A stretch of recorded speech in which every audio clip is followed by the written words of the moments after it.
I come in last night about 10:30. That baby of mine wouldn't let me in. So move it on over,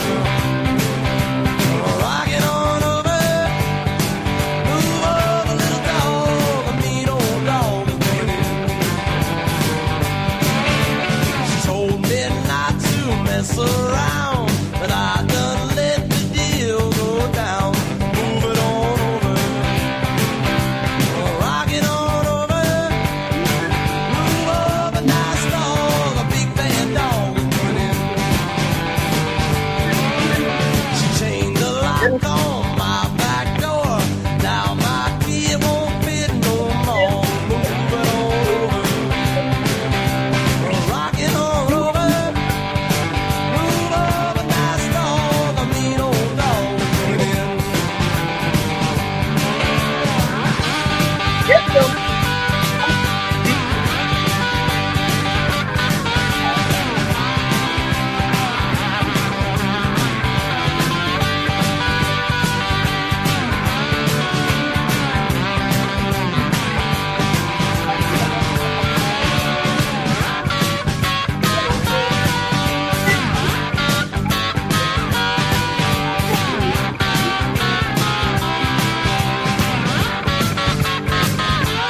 She threw me out just as pretty as you please.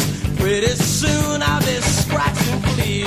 Move it on over, slide it on over, move over, nice dog, a mean old dog is coming in.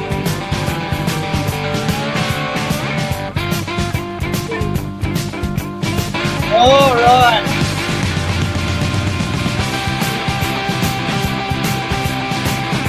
One more.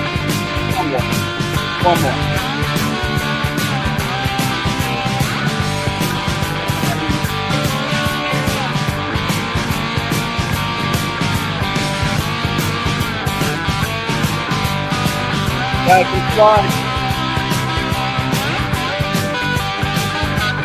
Back and slide.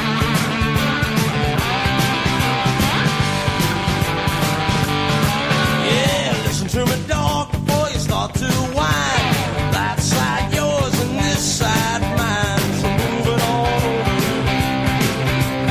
rock it on over, move over, little dog, a big old dog is moving in. That's right, little dog.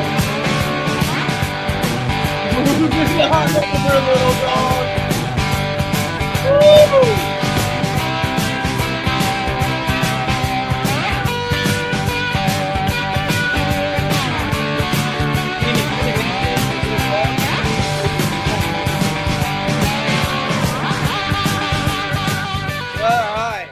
Move over, little dog. You're watching Between the Numbers with the People's Pundit. I'm your host, Rich Barris, the People's Pundit. Don't forget, if you like the videos, to like them and share them far and wide. That may be an insult to little dogs. That may be an insult to Winston. I don't think that's very fair. I don't think it's fair at all. Can we even consider him a dog? I don't know.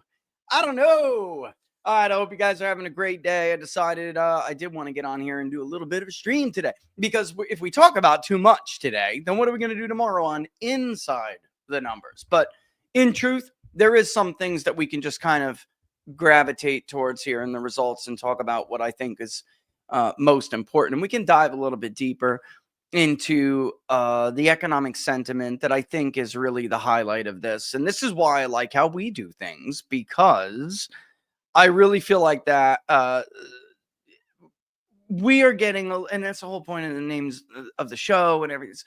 We are getting to, I believe, the core of why results are the way they are, instead of the headlines that can then be used, for story building and stuff. I'm just not interested in that. I'm interested in what people are thinking and what that tells us we can expect for the future. That's what I'm interested in. Okay. All right. Let's look at the map real quick. Overall bird's eye view. Okay. Which some of you probably have done already. Maybe some of you haven't. Don't forget that on our polling, you can always go to the map. You can always drill in. Okay. It's clustered together quite a bit. There are over 3,000 responses here. Okay.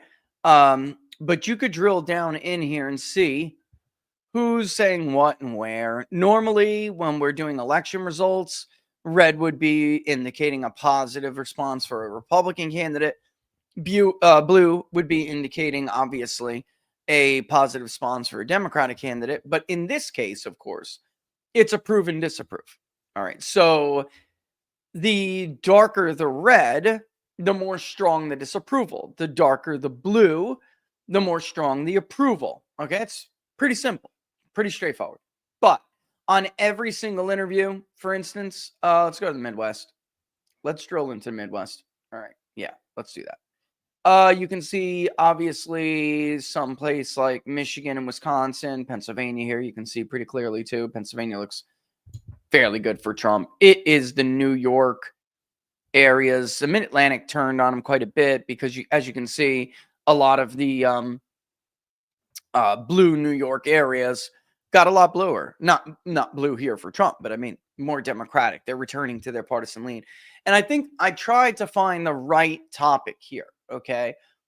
Or the right choice of words for the topic or the title or of the press release, which is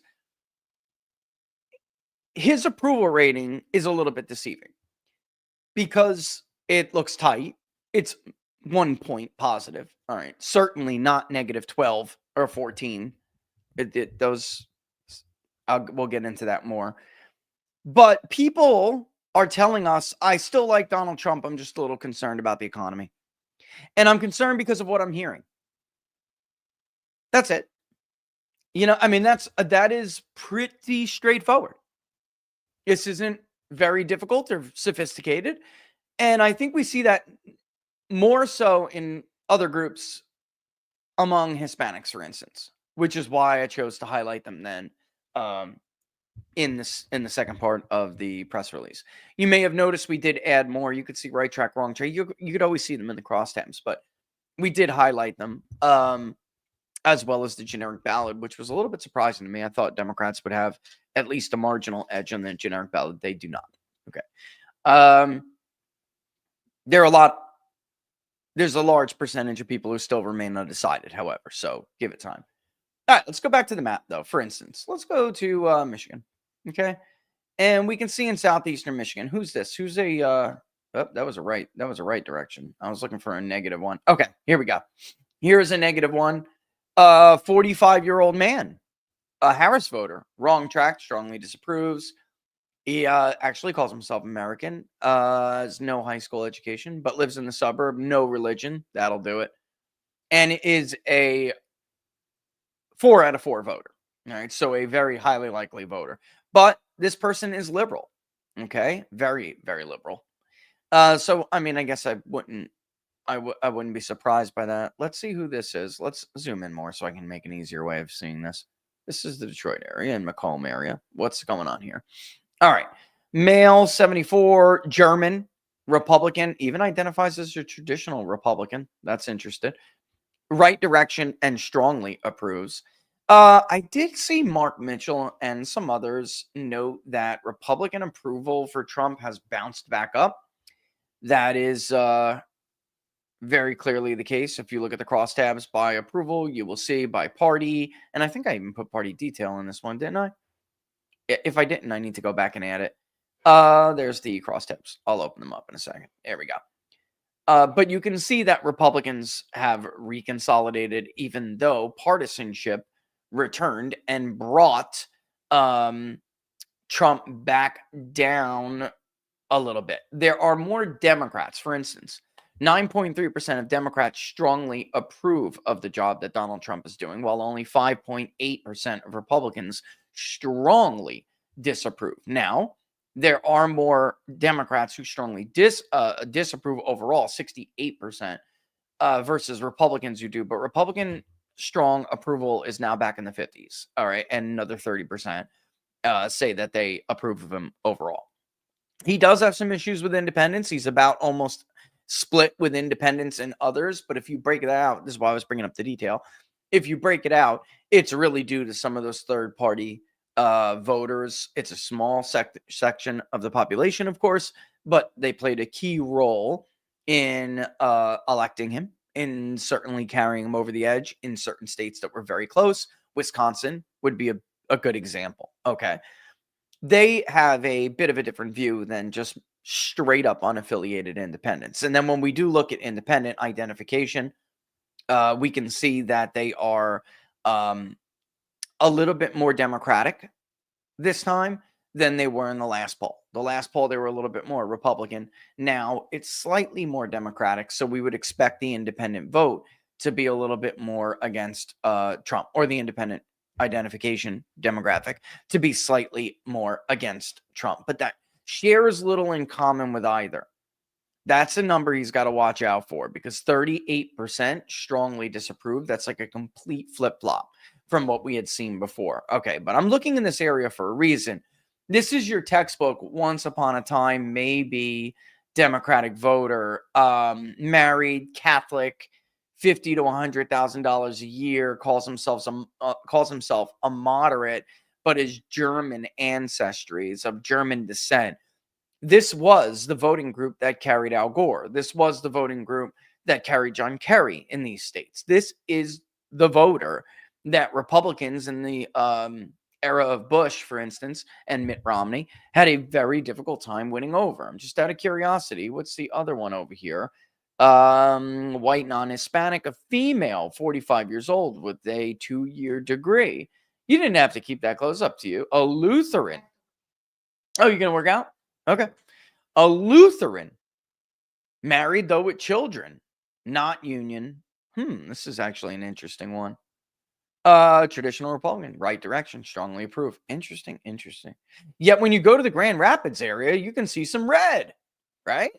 So not surprising at all.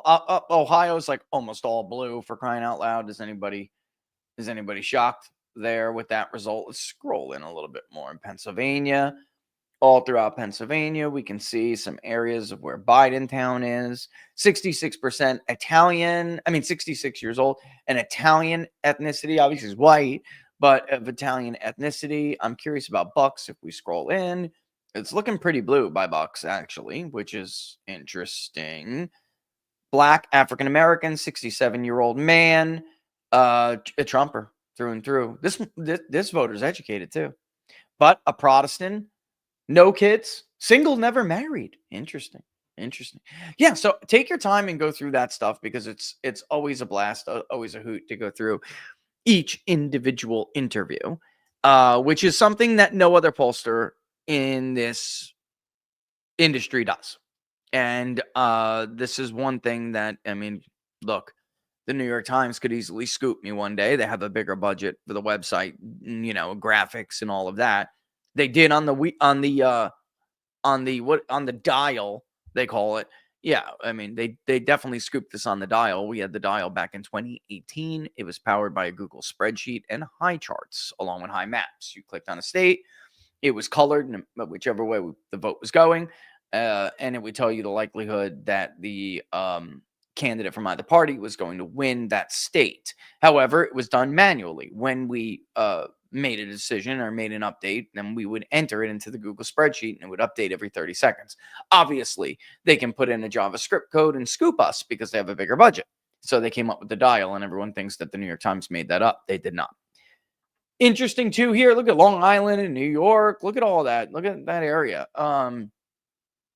Yet you can see clearly that some areas like Georgia, it still looks pretty good for them, but some areas like Georgia certainly got more red in it. I think that's pretty clear. Florida looks pretty damn blue. There's some in liberal areas, obviously, there's some red. I'm curious. Let's go down to the Miami area here. All right, so there is, let's see who's red here. A Peruvian descent, 70-year-old, voted for Kamala Harris anyway. So this isn't a vote lost. And I think that's what's important here. His approval rating was never going to stay at plus 18, guys. That's a honeymoon. This is a quarterly survey now, so we're not going to see these incremental things. Probably not with the big trends. We'll be able to measure as they go on, and they're more long term. But something like that looks like a big jump and a big change because of the periods that we polled in. Every president has a honeymoon, and like I said here, every honeymoon comes to an end. And not everyone. He did not have one in 17, actually. Right. And if it was the briefest honeymoon ever. But this is a different story. He's more liked now than he was back then. So this is the problem. Bottom line. If we go and we look at the crosstabs, let me stop screen sharing for a second.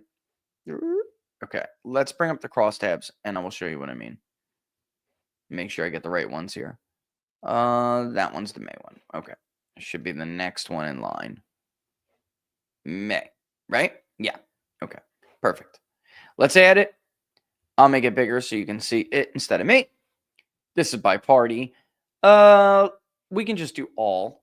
That's not what I'm interested in here. I'm interested in the economic indicators. Ooh, you know what?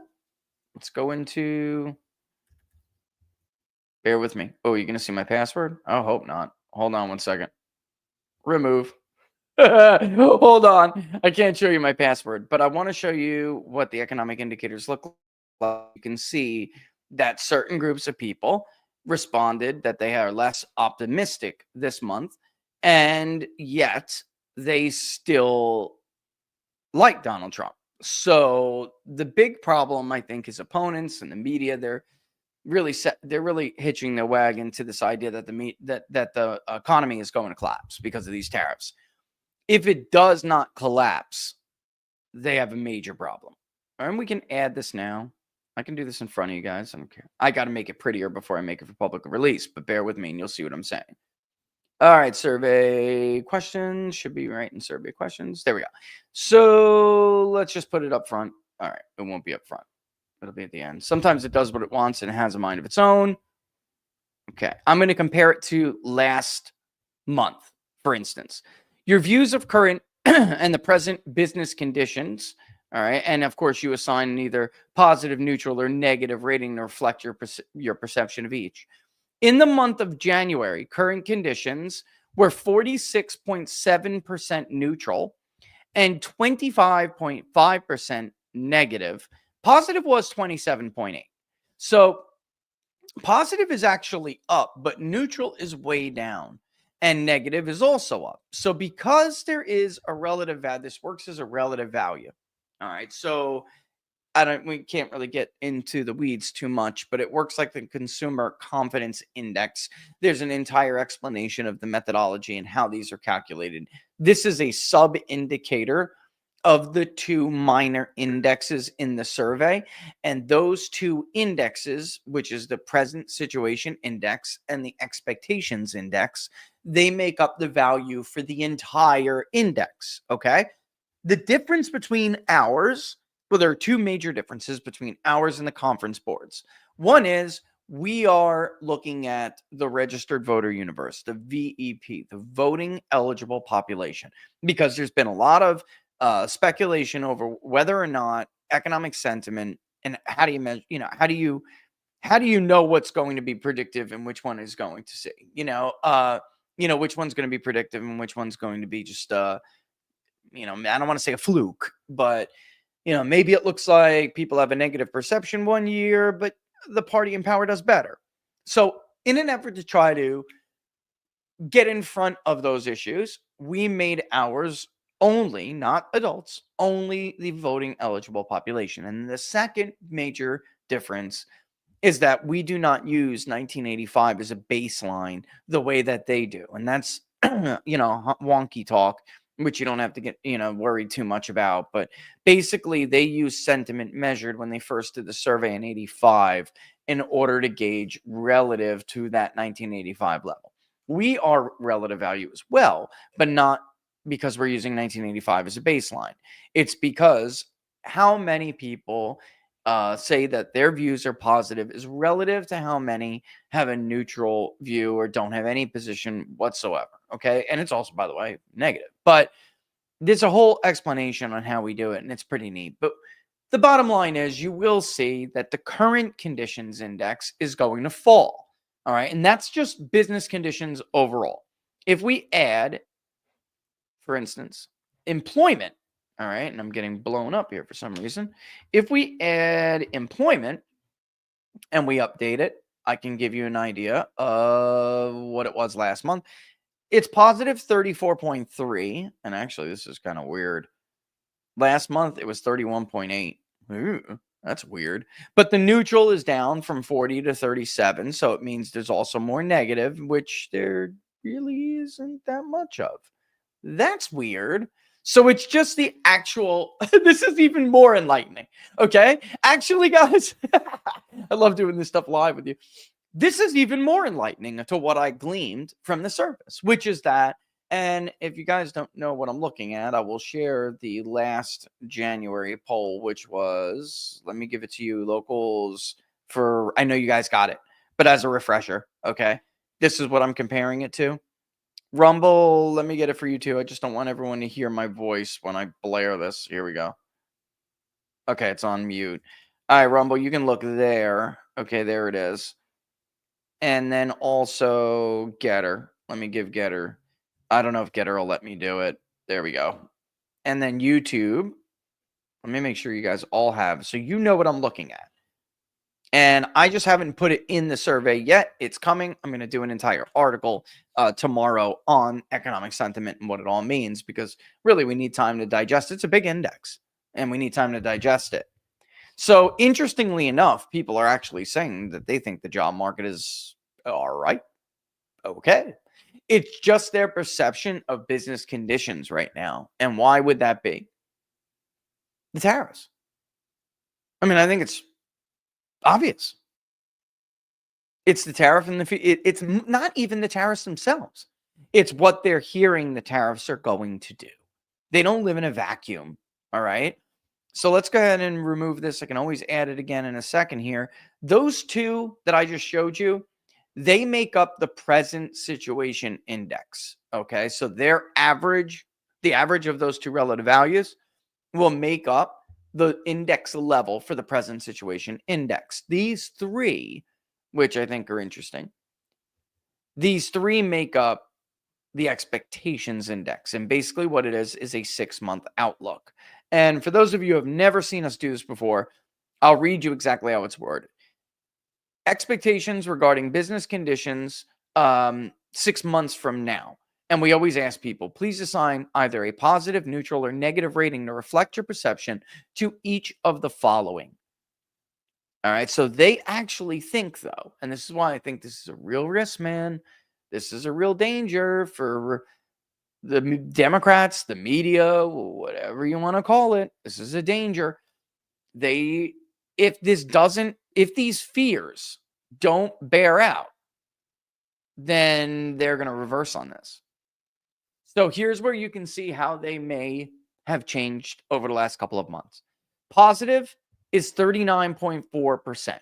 Well, last quarter, it was 44.5 when Trump took office. Neutral was only 33.5. Now neutral is down to 27.9, which means more people have an actual view. And that view is more negative. Negative is 32.6. It was only 21.9 last quarter. Positive now is down to 39.4, which is still not bad. It was worse under Joe Biden, by the way. But that's down from 44.5. All right. If we go to how people view the job market 6 months from now, which is interesting that they actually view the job market now pretty well. They're pretty decent. Positive last quarter was 47% even. Neutral was only 30.8. Well, positive's now down to 40.8, which again is still not bad when you compare to some of the Biden years. But neutral is all the way down to 28.1, which means, guess what? Of course, there are more people who have a negative impression of how it's going to be 6 months from now. It was only 22.1%. That now is up to 31.0. Again, none of this, though, and you'll see it when we plot it on the chart, none of this is horrible as some of the numbers we had seen before. They're not horrible. They're not where, for instance, we saw them in May of 2022. Now, here's the kicker. Last month, this index, or last quarter, this index, all of them hit all-time highs And that's important for everyone to keep into context. This index, or sub-indicator of the index, is actually the inflation-related one. It asks people what is their expectations regarding their total family income 6 months from now. This is still kind of a high reading. 36.7% said they have a positive outlook. That's down from 42.2. But folks, if I gave you some of the levels, which we can do, if I gave you some of the levels last time, you would realize, or not last time, over the course of the last couple of years, if I gave them to you, then you would see that it's actually not as bad as you would think, given all of the horrible coverage. In May of 22, this index was at 31.6%.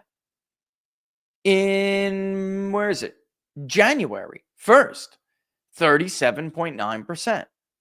So it exploded in this last, I mean, that's the relative value of it, by the way, but it exploded last time because there was so much optimism. So much optimism. Okay, so when we calculate these values, it'll be interesting to see, but the raw percentages for positive, neutral, and negative aren't really as bad as I thought they were going to be, but clearly, there's economic concern. All right, and we can see here, neutral's actually 33, still higher than negative at 30.3, and positive outpaces both at 36.7. So when we do the math for that, which I guess I could show you, but when we do the math for this, you'll see that it's not as bad as I think I was trying to tell you guys it would be. You know, I think bottom line is I was telling you guys that this is probably going to get ugly. And let me just give you an idea for the current conditions index, for instance. All right. If 25% said they had a positive view of the current business conditions or the current conditions index, and 30.8 said they had a negative view, this is how we would do the math. We would basically take the sum of those who replied, which would be 55.8. And that is what you use to divide your positive view. So 25 would be divided by 55.8, which would give you a value of 0.448, or in other words, the index level would be 44.8. It's not that hard once you figure it out. Once you know how it's done, it's not that difficult. When we do that for each sub-indicator, we would then, by the way, you know, something like current employment conditions, let's say it was 42.2. So we would take 42.2, add 44.8, and then take the average. Very simple. It's the sum divided by the number. And that, of course, is only 2. There are 2 sub-indexes. So it would be that divided by 2, and it would give you a reading overall of 43.5 for the present situation. And do the same thing with the expectations. And then you could take all the sub-indicators, all 5 of them, and just average them out, you know, add them up, divide them by 5, simple. And that would give you the top line for the total index, or it's the same, the math is the same if you just take the present situation and the expectations and add them up and then divide it by 2, because they're those 2 indexes, same thing. It'll get you the same math. All right, so yeah, I guess I just expected it to be worse. And when you take that into concert with, for instance, his favorability rating, which we looked at briefly yesterday with Barnes, we just didn't look at it when it was done. I mean, I got to tell you, that's not bad. That's a typical partisan loyalty as returns, so you're not going to get this huge undecided anymore. They're pretty close on the intensity of it, you know, about a third of a very favorable view of 37, you know, it's a little bit higher, a very unfavorable view. So I got to tell you, and I don't know if he cares if I bring his name up or anything, but somebody from Book Club had made a point on Sunday that for a long time, a lot of the media's like fear tactics and the Democrats, who they really represent, their fear tactics were always hypotheticals. They were always hypotheticals. And even if they weren't, it was like white liberals saying that brown children were being put into camps or cages, right? Like they didn't know or experience anything themselves, right? Still, it was a hypothetical, or it's just a fiction that they bought into. This time is different. This time is very different. This time, if they're a government worker, they're almost overwhelmingly, I don't want to say universal because it's not universal, but they're overwhelmingly Harris supporters. If, for instance, they are professional class and they work in the financial industry or whatever it may be, you know what I'm talking about. Defense contractors. They're actually feeling the pinch of this. In general, higher paid professional class people, they actually are experiencing something more than a hypothetical now. So their anger is going to get more palpable. It's still, however, nowhere near where it was when the man was president before. So this is the danger. He's still liked. If you look at, let's bring it up bigger so you guys can see it. Because I don't think, at least in the Trump era, we'll see what Republicans do with the Trump coalition. We just don't know the answer to that yet. But we can see, going by age, and we can start with age, things are just never going to be the same. Look at young voters.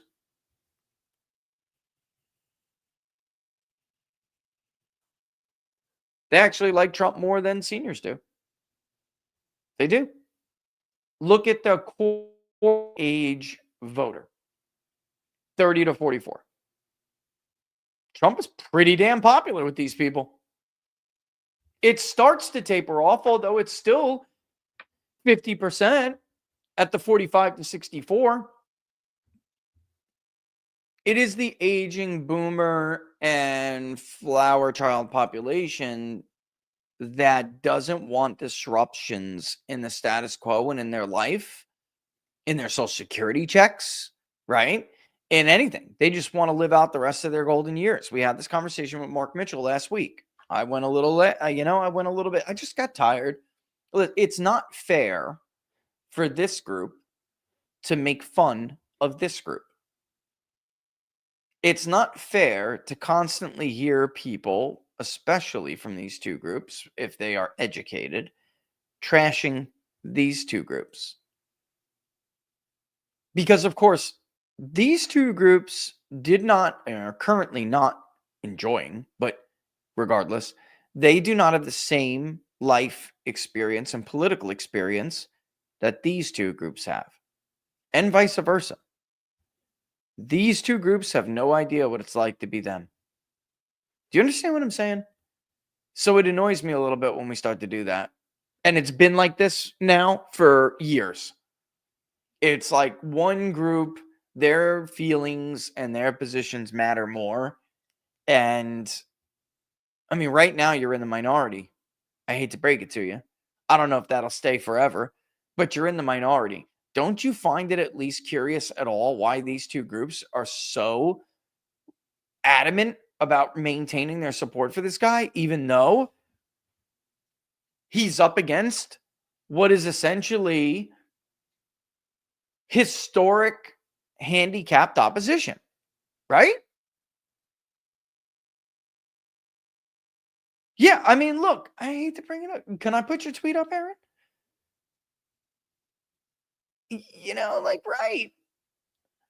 Right. Like these other people don't understand they have a lot more. So you could say there's two ways to interpret it. They have something to lose, sure. And the other group has nothing to lose. So if they don't have the opportunities that the other groups have, why would you expect them to care, about what the media says, since they're hurting anyway? A tariff on, oh my God, there's going to be a tariff on BMWs. Who the can afford a BMW?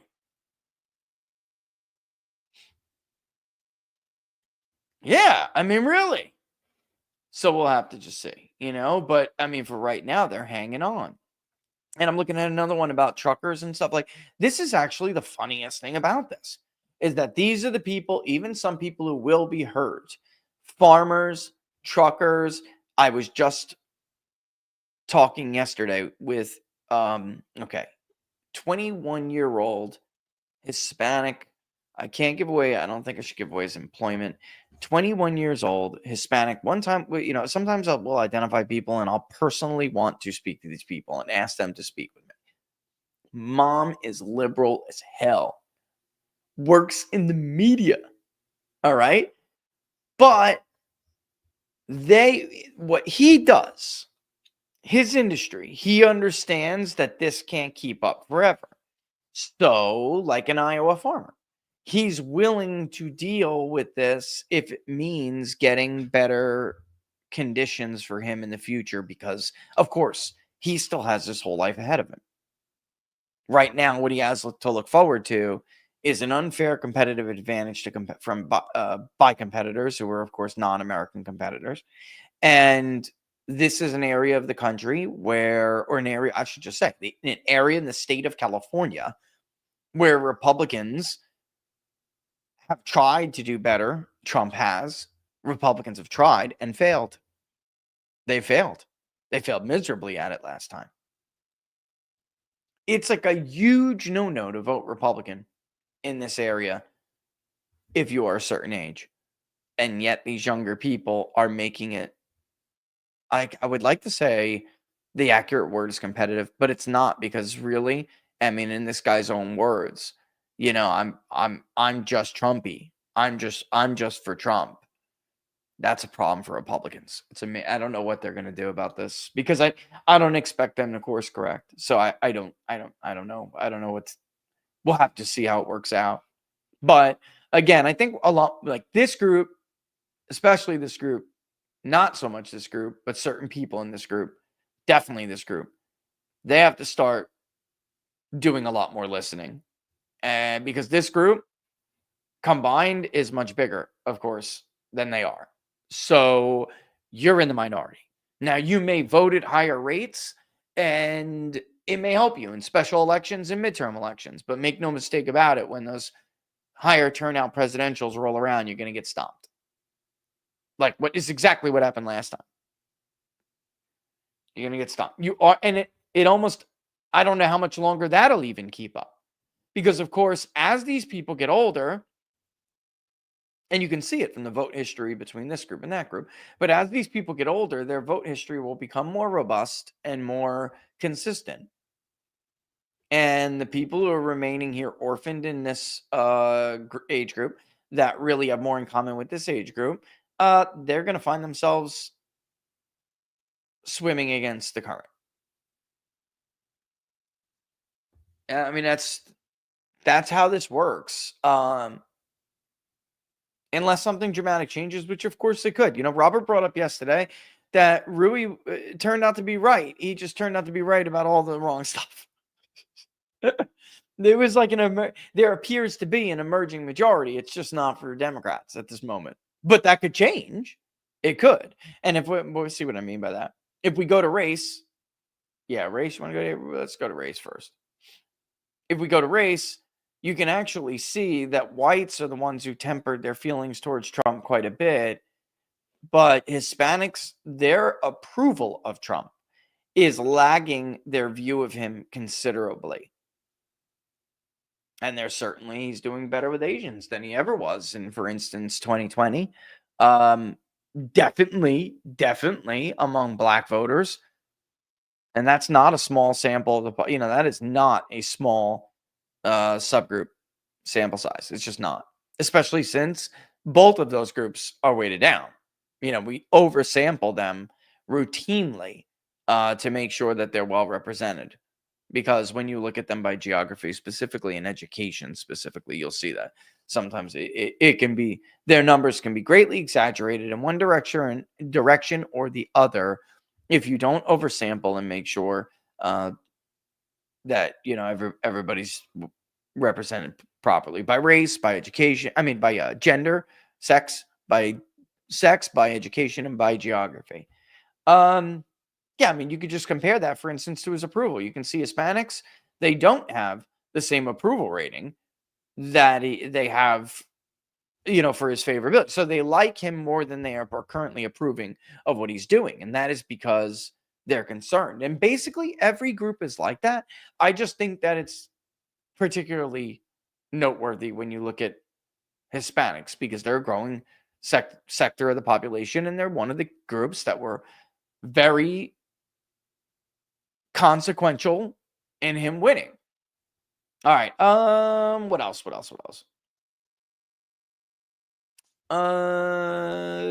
Division.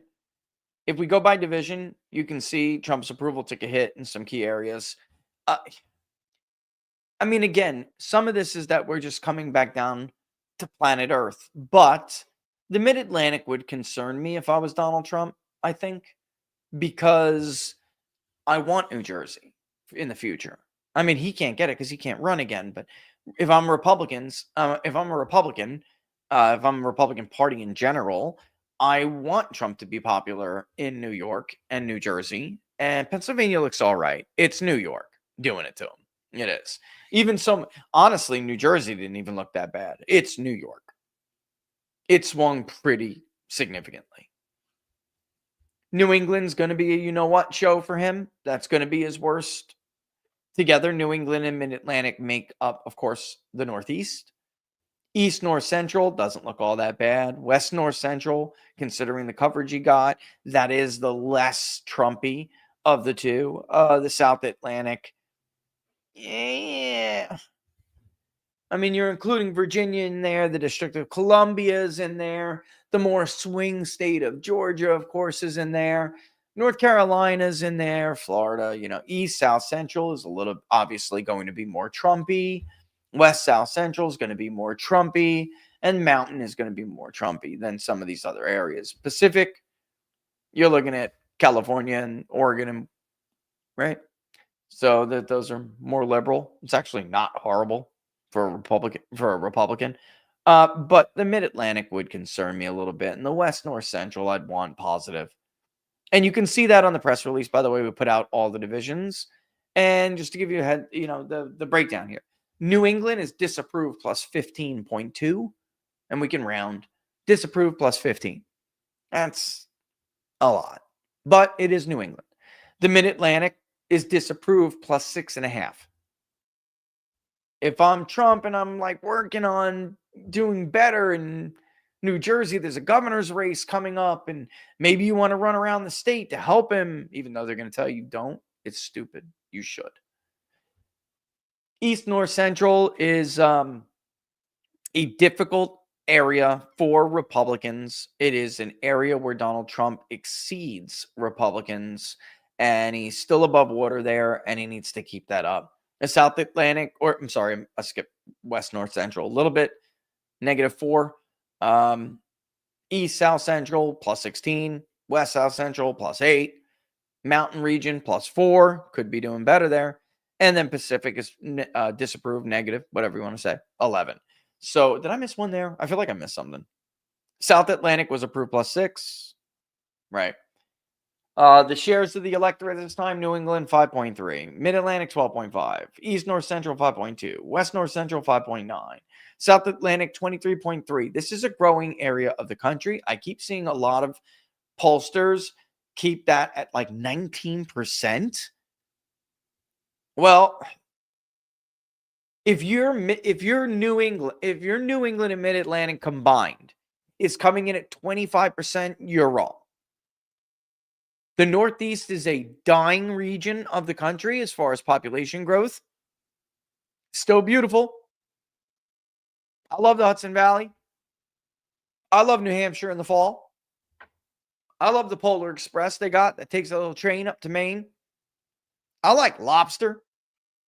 It's gorgeous, but it isn't growing. And yet I'm still seeing, and I'm just going to spitball here, I'm still seeing like NBC and YouGov and others with these like 23, 25% shares of the Northeast. What world are you living in? Like, what year are you living in? The Northeast votes at a higher rate than some of the other areas around the country. They have very high participation voters, so it makes them come in around 19, maybe 20, 21% if they're lucky. But make no mistake, the raw overall, they're only 17%. In our polling combined, they're 18. A little bit generous. But the South Atlantic is growing. Even parts of the mountain region of the because of Nevada and Arizona, they're growing. Whereas the rest of the Pacific is not. It's shrinking. If it wasn't for illegal immigration, it wouldn't have any growth at all. It would be negative. That area of the country is losing their population to the South Atlantic and the mountain regions.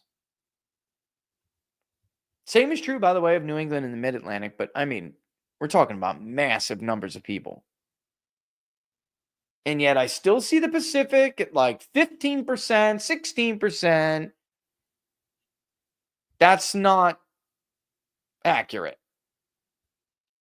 All right. What time is it? 2:50 already?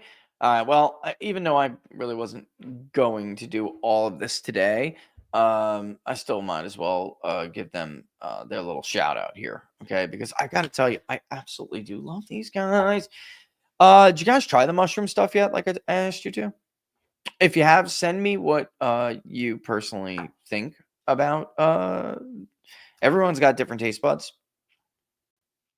Personally, I'm in love with it all. I haven't had something yet that I don't like. Not yet. But they got this really cool starter kit that's out right now. And in fact, I don't know if you went and checked it out, but they got this like People's Pundit starter kit. It's awesome. It's awesome. So the link is in the description. Of course, you guys can go and treat yourself to it, but now. And how much time do we have? 10 minutes to main bundle and brew. 10 minutes to. I'm in the rhyming mood today, folks. I'm in a good mood today. That's the longevity bundle, but they actually have if I have the Airtable correct, they have this new starter kit for you guys, for viewers of the People's Pundit. That's really cool. There it is. I got it. Yup. Give me a second. Oh, yeah.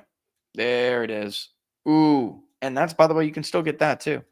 But bam! Brew your own rebellion. That's the thing I was telling you guys about. And this one comes with a stand. It will mix your coffee way better than anything you can do with a spoon. I know it's crazy. All right, let me get through with this. All right. You've heard the hype. Maybe you've seen the new launches sell out. But if you still haven't tried 1775 coffee yet, this is your best shot. Because they just launched their 1775 starter kit for you guys. And it is limited, and I think I'm telling you guys first, to the first three. No, it's 1,000 units. It went up. Good. All right. The starter kit isn't some dinky sampler pack. It's a full-on pack of caffeine freedom, baby. A bold, dark roast that hits harder than a CNN fact check. And smooth medium roast for strength without bitterness. The Vitality Mushroom is what I was alluding to. The Vitality Mushroom coffee is for clean energy, laser focus, and guess what? Zero crash. All single origin, small batch, mold-free, toxin-free. Plus, you're also getting a gold spoon clip because freedom isn't scooped with plastic. Am I right? A frother strong enough to stir up your coffee and your mother-in-law's political opinions. And a black 1775 tumbler that says, I don't take life advice or caffeine from a woke sea witch. $170 worth of coffee and gear. That's really yours for $99. This is for the ones who've been watching 1775 blow up on Rumble on with shows like ours, wondering if it's actually worth it. Well, spoiler alert, folks, it is. I'm in love with this coffee. Go to 1775coffee.com/TPP and grab your starter kit before they're gone. The link is in the description. 1775coffee.com/TPP. Bold beans, clean fuel, and a morning routine that stands for something, just like we do over here, just like Rumble does as a company. Start your day with coffee that actually backs what you believe. I'm telling you, And of course, I want to know your thoughts. Send them your way. I want to know which one's your favorite. I had one of those frothers before I got theirs, and I loved it. I told you guys about it.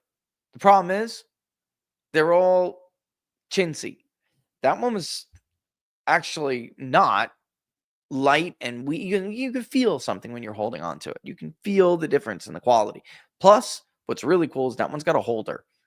Something that drives me nuts. I was always trying to stand mine up on the end that would fall over. Now it won't freaking charge anymore. Piece of junk. 1775 bailed me out with it because it did work while it worked. So thanks for that, 1775. Yeah. Thanks for bailing me out. Because God forbid, once you get spoiled with the frother stir, you're never going back. All right? You're never going back to the spoon. Ting, ting, ting. Trust me. All right, it's 2:54. Can we all just take a moment to say that this looks really cool? Can we just take a moment to say that this does actually look really cool? No offense to the other outlets, but RCP is the OG. And I guess until last night, I didn't realize that it did bother me.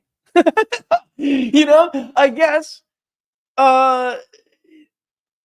Decision Desk, they always put us up there, good folks. But I guess it did because this was cooler than I expected it to be. And if it wasn't for you guys constantly supporting us, supporting our work and advocating for us and making sure that the lights stay on over here, we would have buckled. Don't you find it funny when you look down this list of pollsters that the pollsters that did a good job in 2024 very clearly see a wrong track that's somewhere in the neighborhood of like -7, -8, right? -6, right? I'm just going through and I'm reading stuff. Approvals that range from like a low to where we are of approved +1. Trafalgar's right in the middle there with insider advantage at +2 for them. Remington Research is +1. It's not Remington, is it though? It's not the same. It's RMG. It's really Scott Rasmussen and Napolitano News sponsors that, if I remember correctly. Or I can't even remember. And then Rasmussen, of course, Super Bold. Look, Invest I tip. What's there to say? What's there to say? They've had very good track records in the past, and they copped out. They caved. They caved. They cowered. They cheesed. They did. Come on. We all know it. Harris was never ahead. If you put Harris ahead, it's because you were afraid. You buckled under the pressure of this. Let's just go to the approvable. Let's go to the approval ratings. You buckled under the pressure of this. And this. Look at this. This is insane. Qantas, -2. Totally defendable.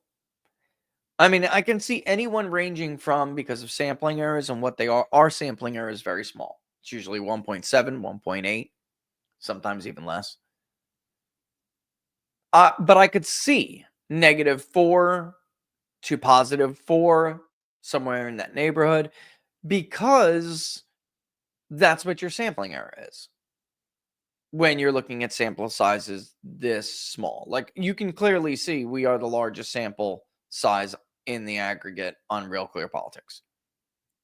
Rasmussen, which is 1,500 here, but there's a rolling average for it, right?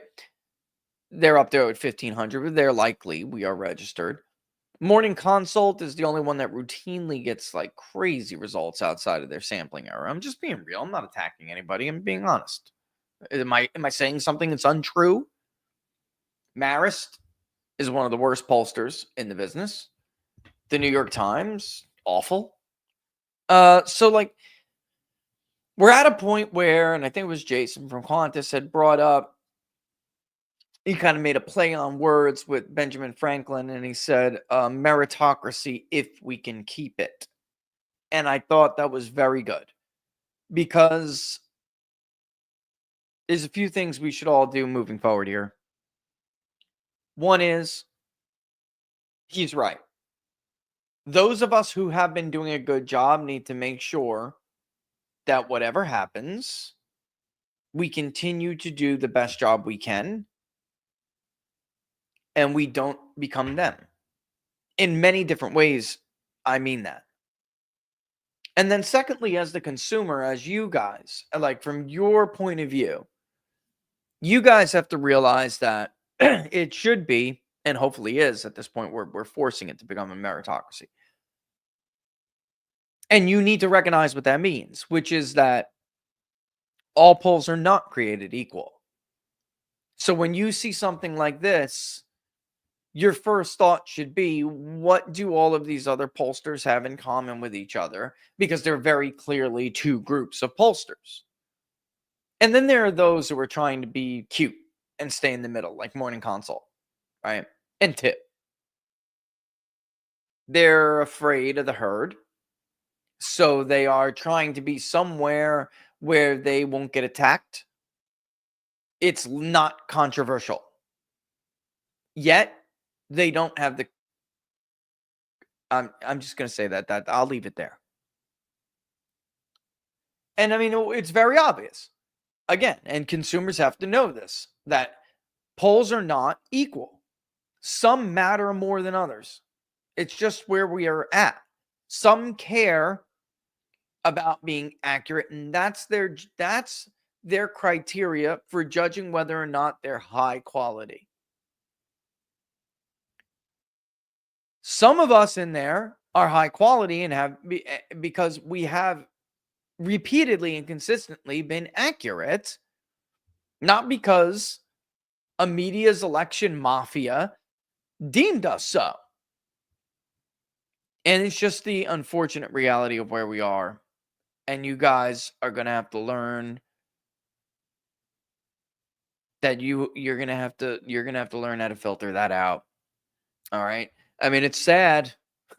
It really is. But I don't really see another way forward. You think people are suddenly going to be honest? I got to tell you, I don't know why sometimes I still get disappointed. I don't know why I let it happen.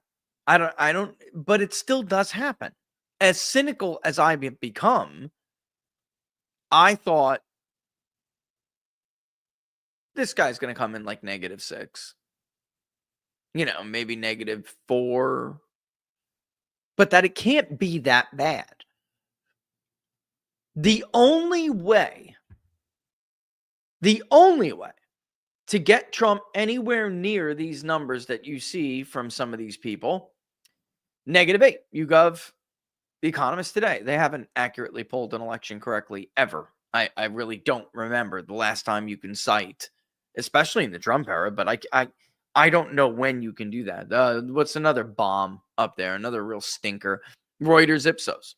That poll actually predicted that Beto O'Rourke would beat Ted Cruz and missed every other race that they polled. They're on the worst pollster of both 2024 and 20 lists that we put together. They routinely end up there. Morning Consult heard it a little bit this time, so they try to avoid taking too much criticism.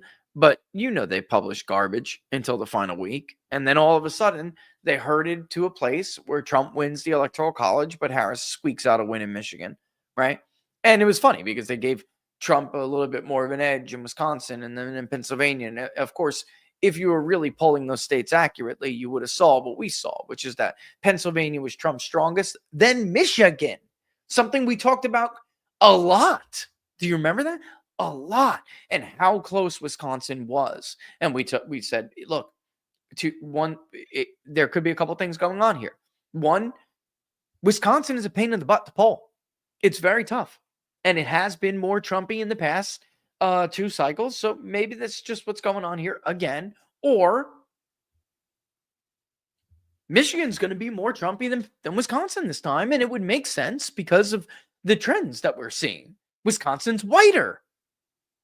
There are less Hispanics there. There are less working class black voters who are, 45 and below. These were groups that were shifting to Trump. So if you knew what was going on, it made sense to you, even though it didn't match history. It still made sense. And that's the debate we always have. The rest of them just chicken shit it out. But there's no way to get to the stinkers margin. CNN, they literally missed every state, I believe. Every state. What was their final? Harris +4? 6? I think they had Harris winning in Nevada by 6 points. She got crushed. Crushed. I remember putting out our Michigan poll.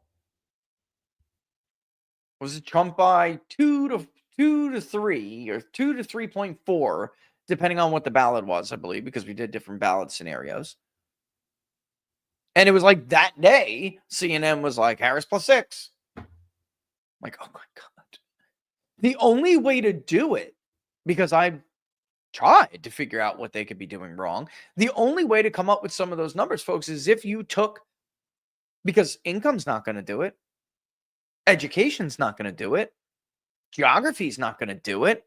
Trump's doing too good in urban areas. There's only one way to do it. And by the way, even gender is not going to do it. Why? Because with that 30 to 39, and even less so, but 40 to 49, but really 30 to 39 age group, the 30 to 45, you make the shorter, less detailed age demographic that we were looking at before. The gender gap all but evaporates. Younger women like Trump. It's the, I think again, we've been over this. I don't need to paint a picture for you, but you know who I'm talking about. You know the demographic I'm talking about. That's where the real gender gap is huge.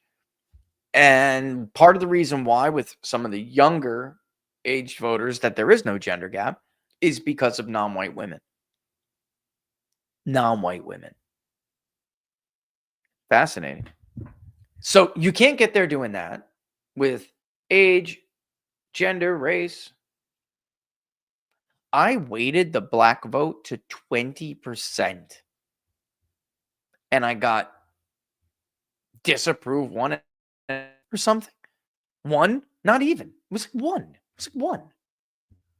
The only way you can start to really move the needle, and I mean, you got to put your thumb not only on that scale, you got to put your thumb on it and press hard as hell.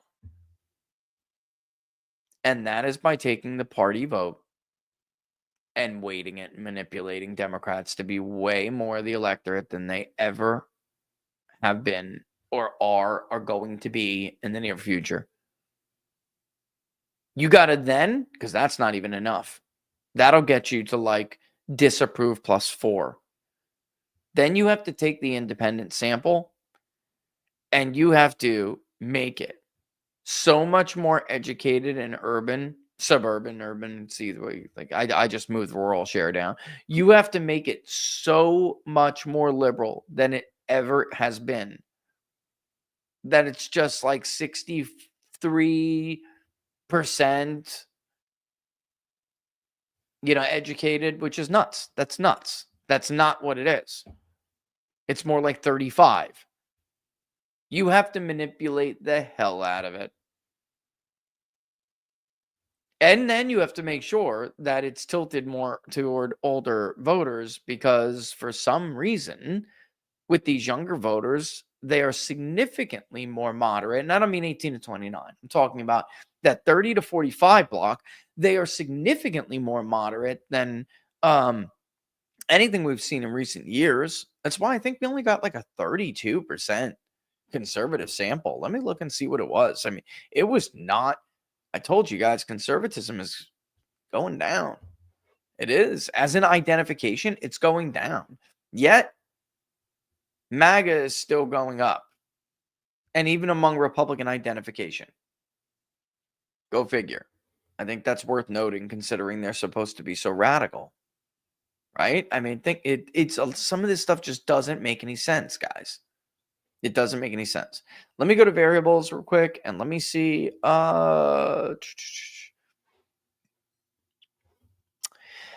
Party was, excuse me. Party was almost completely unchanged by rake weighting. The Raw was 36.73 Republican, and rake weighting moved the Republican to 36.8. That's it. Not even 1/10 of a percentage point adjustment. 1/10 of a percentage point adjustment down for Democrats. 33.7 to 33.6. That's it. Again, like I told you guys on Monday, Barnes and I tried to tell you, when you are making sure you have quality data and you do the matching or deduping or your pens or whatever, it almost always reduces the percentage of people who claim that they are something else. Right? So it makes it more partisan. And in this case, actually, it barely did. I mean, we're talking about 1/10 movements. What really happened is that third party share went down. I mean, that third party identification went down and independents were a little bit higher because they were match found at a slightly higher rate. Here we go. Here it is. 32.6% conservative. That's it. 45.2% moderate, 22.2% liberal. Liberal and conservative identifications are starting to suffer a little bit. 47% male in the Raw, 53% female. That was almost perfect. Like to the T. 18 to 24-year-olds. I mean, again, this would this all looks great. You have to really manipulate the hell out of the poll by party in order to get that number for Donald Trump to be negative 12, 14. Like you have to fudge it. They're fudging it, dude. I really, there's no nice way for me to say this because I know the marketplaces they're getting from. The Economist YouGov poll that's up there right now. I know exactly what marketplace they're getting their responses from. It is not coming back -8, -6. It's not even in the Raw. So they took it. It came back like even, somewhere in the neighborhood of even, and they waited that to be a -6. I'm sorry. I'm sorry. That is what is going on. And by the way, until somebody else live polls and shows you the results the way that I do, notice they don't. To shut me up. Notice they don't say he's wrong. Let me show you the marketplace as the results come in, like I do.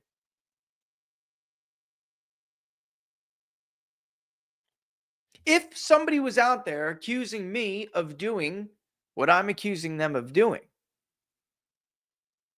I would go in a market site like I do with you all the time. I would show you the weight variables like I do with you all the time. I would show you whatever tool they're using. If they're in a marketplace, they have to use an online collection tool like Alchemar. Maybe they use SurveyMonkey or something. I don't know why you should use Alchemar. They could just go into Alchemar and open it up and show you like Barnes and I did yesterday. Don't you find it funny that they don't? And you keep getting these generic PDF crosstab looking things like they were printed from a computer in the 1980s that Steve Jobs made in 30 minutes in his freaking garage or something. Don't you find it funny? Just like when Marist, if they really had a problem and I was wrong and they were like, no, that's not true. We didn't fail to block survey forwarding. They could have easily showed that they in fact did block survey forwarding. They didn't. Why? Because they failed to block survey forwarding. And why aren't they doing this? because then they have to show you that the raw pup probably came in somewhere in the neighborhood of R+1 to R+3, maybe R+4. And they took that fat thumb of theirs and they smashed the scale with it. At this point, I could basically guarantee it. Unless they're just that bad, like Robert said, unless they're using the quotas, which you can do. Okay, let me show you this before I go, and then I got to get Roro. But I don't think they'll have any problem with it. I really don't. Okay, so there's a part of the online panel that is phone-based. There's a part, a part of the overall sample that's phone-based. There's part that's marketplace-based. We have mixed mode. That's something else Robert and I talked about yesterday, and I think that's obviously a real problem for them. But we always do that because we know no matter how much we go to the marketplace hoping to get, we're not going to get the quality that we want. So we have to make sure that we are collecting at least, for example, a poll like this, at least 33% has to be from the phone. We know that we need to do that. All right. But what's great about this, which they could do too, they just don't because they're cheap, is that we know that this particular company, not all of them do, you can easily append to the voter file and you can see these are people we normally text anyway, and we reach them through this mode so we don't have to text them. So that's what's really cool about this. And then making sure you calibrate it to the voter file so you don't get some crazy ass bias panel that's not representative, no matter what they say. This is another option of what they're doing. This is how you can design before you field out of the marketplace. And man, this is why they hate my guts. I just show you guys this stuff. All right. Here are quotas for a survey. All right. Right. You can see here that the geos, Laura will get pissed if you see this. But you see how granular that is, and you see how different the age breakdowns are. I don't want to show you too much more because then, Laura's going to get mad, and rightfully so. They're not doing that. And I know they're not doing it. And then even when they are doing it, like their urban sample is way too high. Or they're trying to do it by education, even though you can't because you don't know everybody's education. So you're naturally going to exclude people that you don't know those values for. And here's the kicker. Who do you think is more likely to be excluded or refuse to give you that information up front before you actually start the interview? Well, of course, it's going to be the working class and a certain kind of a working class. Come on. I at this point think they already know how to tap the marketplace to get the D+3 to 9s. And that's so there's really the only two options. But either way, it's a fudge job. They're fudging the quotas, not to get back a result that looks like it's been calibrated to the voter file, to get back a result that they want to get, which is, of course, a more democratic result. Or they're trying, they're not getting there, so afterwards, they go into the variables and they fudge them. Well, 32% of Democrats? Not anymore. 38%. Let's move Republicans down like Reuters to 27%. I don't even know when the last time the American electorate told us they were 27% Republican. I can't even tell you. I'm not sure it's ever happened. Ever. I'd have to go back and look. That would be homework, folks. Homework. All right, it's 3:17. Speaking of which, I got to go get my little one. All right. We'll go over the overall results. We'll crunch them. Locals, I'll probably throw them up later tonight, actually. All right. You'll probably see the updated confidence index and everything. All right. I think we're good to go here. I think we're good to go. Don't forget 1775coffee.com/TPP. Go get yourself that awesome kit before they run out. And as usual, just thanks for watching the show. And thanks for supporting everything. You know how it goes. I know she's telling me it's I just give me 1 second. She right. I know. All right, so I will wrap, but I will see you guys tomorrow. All right, so 2 p.m. as always. Let me just generalize and say a big thank you. Number love for you guys. I'm out. I'll see you guys later. Let's say I'm with a little thorough good.